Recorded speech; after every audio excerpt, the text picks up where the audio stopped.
بسم اللہ الرحمن الرحیم والصلاة والسلام علی سید المرسلین والحمد للہ رب العالمین۔ آج ہم سورہ الملک کے بارے میں بات کریں گے۔ اس سورت کے بہت سے فوائد ہیں اور اس سورت میں بہت سے اسباق ہیں جن کو ہم ڈیٹیل میں سورت کے آخر میں بات کریں گے۔ آج ہم اس سورت کی جو ہے ابتدا کریں گے، یعنی کہ اس کی جو شروعاتی آیات ہیں ان کے بارے میں بات کریں گے، اور اس سورت میں مجموعی طور پر کن موضوعات پر بات ہوئی ہے، یعنی کن ٹاپکس کو جو ہے ڈسکس کیا گیا ہے ان پر بات کریں گے۔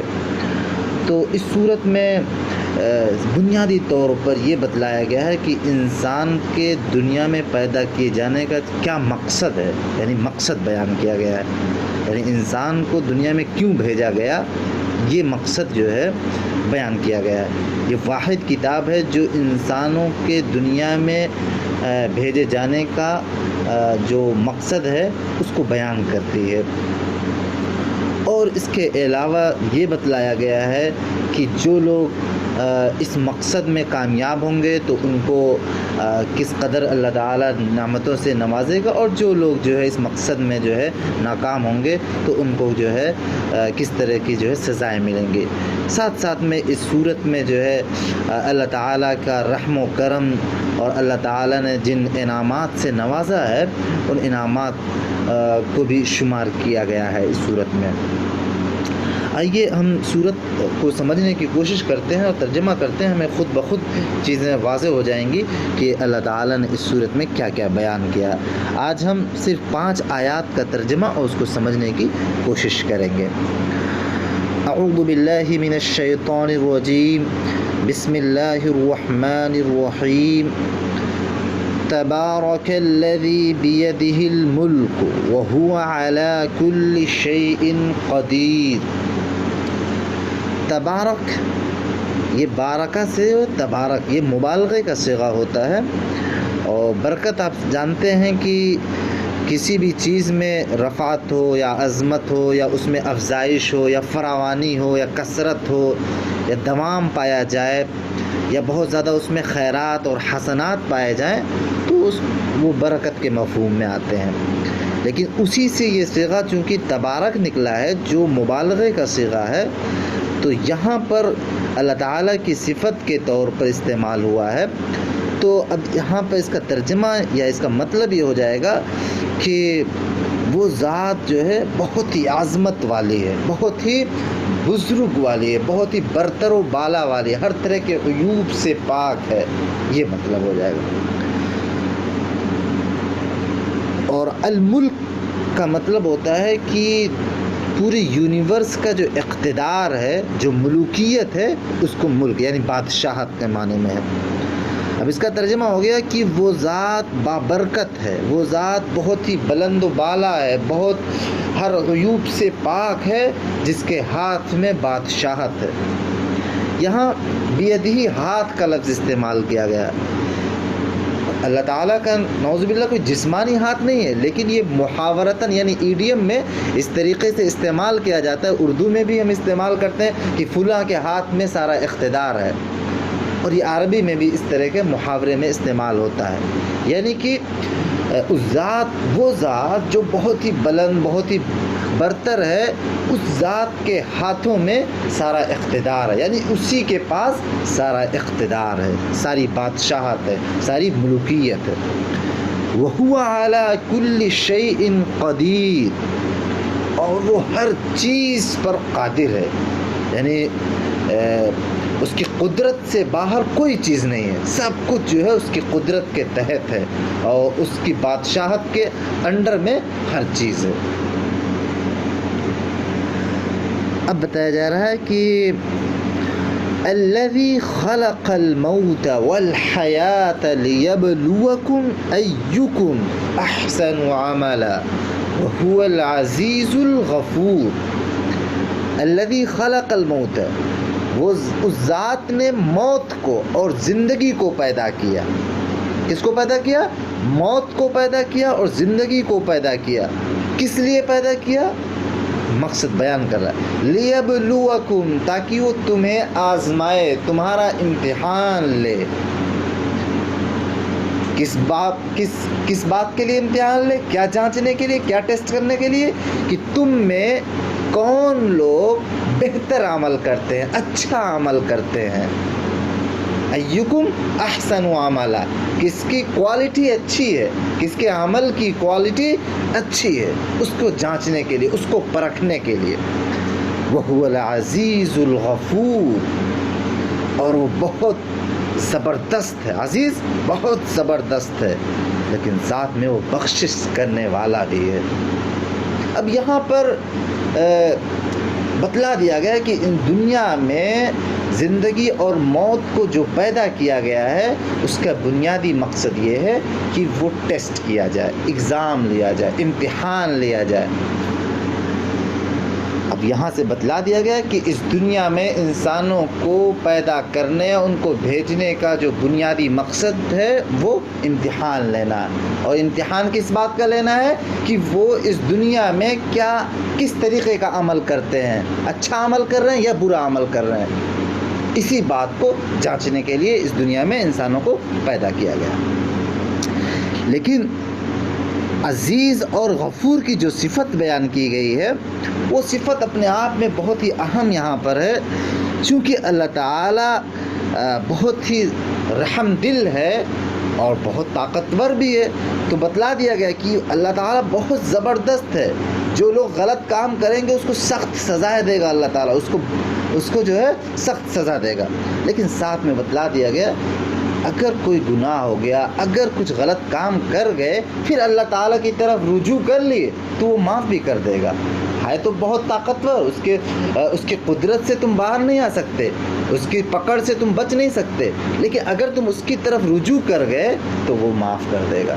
تو یہاں پر اللہ تعالیٰ کی مرسی والی صفت اور جو اس کی مغفرت کر دینے والی، معاف کر دینے والی صفت کو بیان کیا گیا۔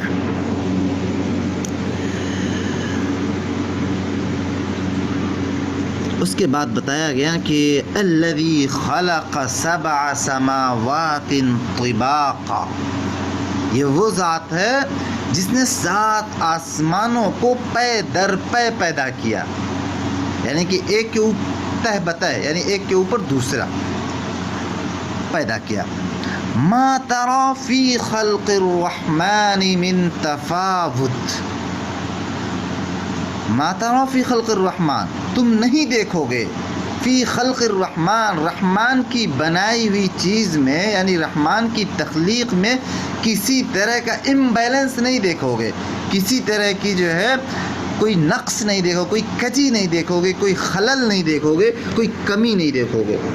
تفاوت کا مطلب ہوتا ہے کہ امبیلنس یا کسی چیز میں جو ہے کوئی خرابی ہو، کوئی خلل ہو، کوئی جو ہے کوئی صحیح سے اس چیز میں جوڑ نہ ہو، بے میل ہو، تو اس کو تفاوت کہتے ہیں۔ اس کے بعد اللہ تعالیٰ کہہ رہا کہ فارجع البصر هل ترى من فطور، یعنی کہ پھر پلٹ کر دیکھو کہیں تمہیں کوئی خلل نظر آتا ہے۔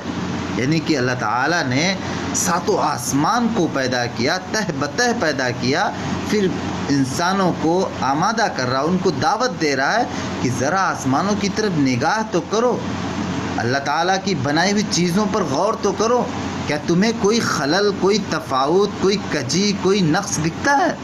تمہیں ہرگز نہیں دیکھے گا۔ ذرا دوبارہ سے نگاہ دوڑاؤ، کچھ ملے گا، کوئی شگاف ہے، کوئی رخنا ہے۔ فطور کہتے ہیں کوئی شگاف، کوئی رخنا، کوئی فرکشن ہو، یا کوئی جو ہے اس میں کوئی ٹوٹ پھوٹ ہو، بے میل ہو، بے جوڑ کوئی چیز ہو۔ کیا تمہیں اس طرح کی کوئی چیز دکھتی ہے؟ یہ مطلب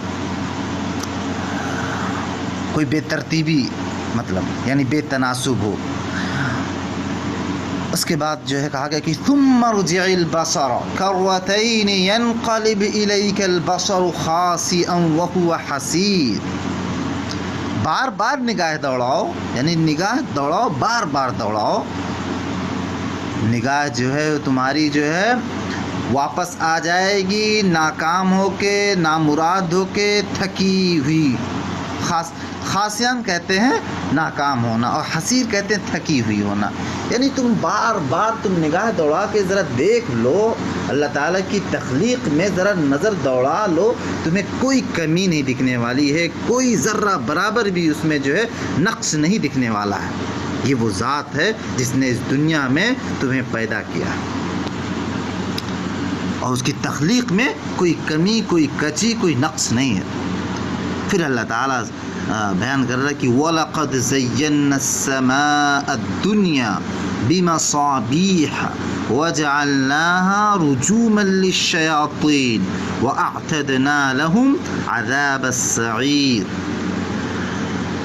یعنی ہم نے دنیاوی آسمان کو، جو آسمان ہمیں دکھتا ہے، اس آسمان کو ہم نے مزین کر دیا، ہم نے اس کو آرائش کر دیا۔ کس چیزوں سے؟ چراغوں سے، یعنی مختلف قسم کے ستاروں سے اس کو روشن کر دیا۔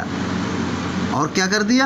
وَجَعَلْنَاهَا رُجُومًا لِلشَّيَاطِينِ، اور ہم نے اس کو شیاطین کے لیے رجوم یعنی ایک مار بنا دی، مارنے کی چیز بنا دی۔ وَأَعْتَدْنَا لَهُمْ عَذَابَ السَّعِيرِ، اور ہم نے جو ہے ان کے لیے جو ہے سخت عذاب جو ہے تیار کر رکھا ہے۔ اب یہاں پر کیا مراد ہے اس سے؟ یعنی قریب کے آسمان سے مراد وہ آسمان ہے جس کے تاروں اور سیاروں کو ہم کھلے طور پر اپنی نگاہوں سے دیکھتے ہیں، اپنی آنکھوں سے دیکھتے ہیں، جس کو مطلب آلات کی ضرورت نہیں پیش آتی، بلکہ جو ہے ہر انسان جسے دیکھ سکتا ہو، وہ آسمان مراد ہے۔ اب یہاں پر لفظ مصابیح کا استعمال کیا گیا ہے وہ عظمت بیان کرنے کے لیے کہ بڑے بڑے جو ہے چراغوں کو، بڑے بڑے ستاروں سیاروں کو ہم نے پیدا کیا ہے، اور اس کو جو ہے آسمانی دنیا میں جو ہے اس طریقے سے جو ہے مزین کر دیا ہے کہ وہ خوبصورت دکھتے ہیں ہمیں، اور جو ہے ہمیں روشنی بھی پہنچاتے ہیں۔ اور یہاں پر جو بتایا گیا کہ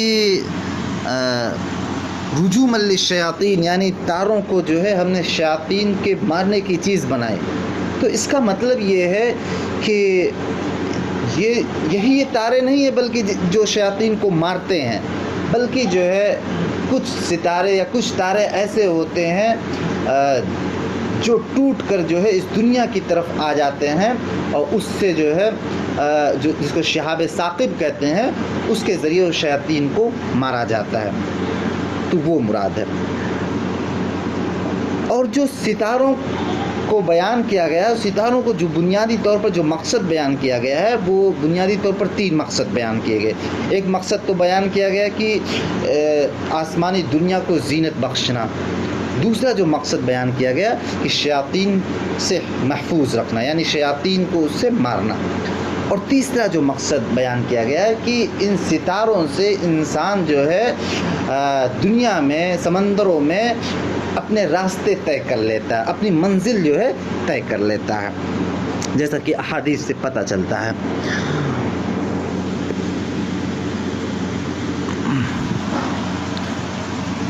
اس کے بعد جو ہے یہاں پر بیان کیا گیا کہ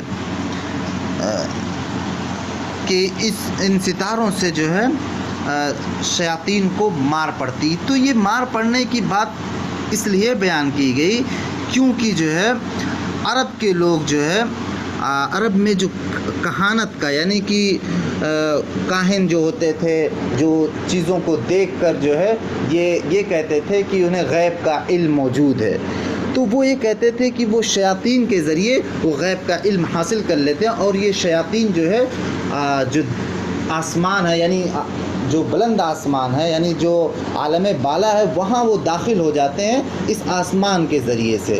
تو اس بات کو کاٹنے کے لیے، اس بات کو ختم کرنے کے لیے یہ بتلایا گیا کہ شیاطین جو ہے، جو دنیاوی شیاطین ہیں، وہ آسمان میں، یعنی جو دوسری دنیا ہے، وہاں پر وہ داخل ہی نہیں ہو سکتے۔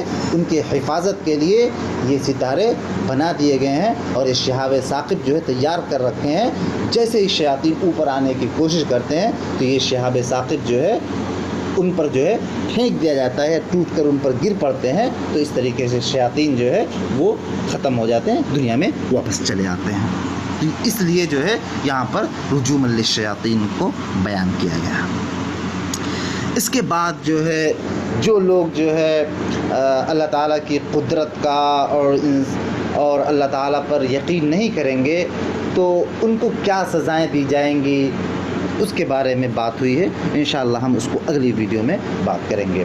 وآخر دعوانا ان الحمد للہ رب العالمین۔